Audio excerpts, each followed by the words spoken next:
Is buying a home still worth it in 2026? What do you mean by worth it? If I'm being honest, right now it is cheaper to rent than buy in the vast majority of major metropolitan cities.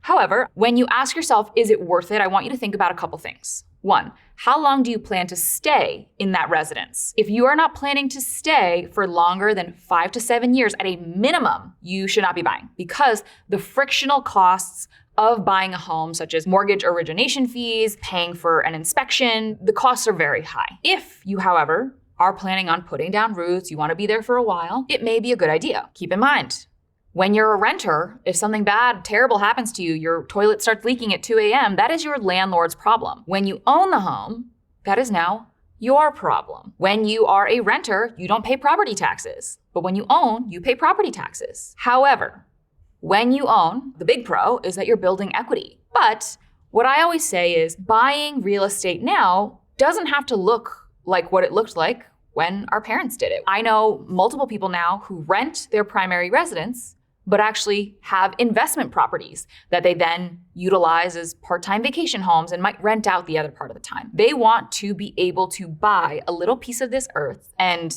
have it maybe for their future retirement, but they don't necessarily feel like the geography where their primary residence is located is a good investment market. So I would just say, get creative. Buying a home is not the end all be all. If you buy one, it doesn't make you a winner. Not having one doesn't make you a loser. You gotta make sure you do what actually makes sense for your lifestyle.